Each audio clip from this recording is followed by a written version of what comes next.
নকআউটের মহাযুদ্ধে এবার ব্রাজিলের সামনে এশিয়ার পরাশক্তি জাপান। গ্রুপ পর্বে বড় বড় দলকে চমকে দিয়ে ব্লু সামুরাইরা বুঝিয়ে দিয়েছে তার এবার বিশ্বমঞ্চ কাঁপাতে এসেছে।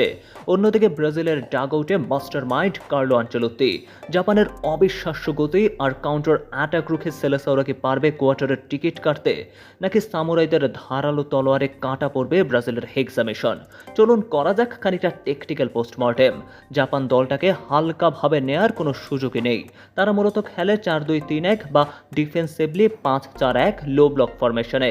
জাপানের প্রধান শক্তি তাদের ট্যাকটিক্যাল ডিসিপ্লিন এবং অবিশ্বাস্য গতি।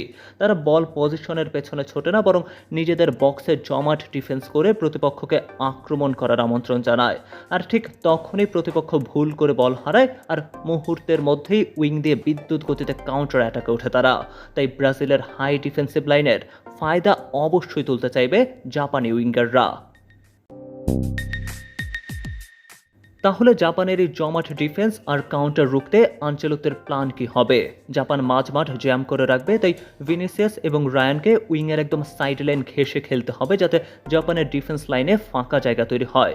আনচেলত্তির সিস্টেমে ভিনিসিয়াস যখন বল কাট করে স্ট্রাইকার পজিশনে ঢুকবেন, তখন লেফট ব্যাককে ওভারল্যাপ করে সামনে উঠতে হবে। জাপানের কাউন্টার অ্যাটাক শুরু হবার আগেই মাঝ মাঠে তা ধ্বংস করতে হবে। এক্ষেত্রে ব্রুনো গিমারেজের রোল হবে খানিকটা ক্রুশিয়াল। বল হারানোর সঙ্গে সঙ্গেই কাউন্টার প্রেস করে বল কেড়ে নিতে হবে যাতে জাপান উইংয়ে বল সাপ্লাই দিতে না পারে। ব্রাজিলের জন্য সবচেয়ে বড় চিন্তার জায়গা হলো তাদের ডিফেন্সিভ ট্রানজিশন। ব্রাজিল যখন অল আউট অ্যাটাকে যাবে, তখন ফুলব্যাকেরা উপরে উঠে গেলে ডিফেন্সে যে শূন্যতা তৈরি হবে, জাপান ঠিক সেখানেই আঘাত করতে চাইবে।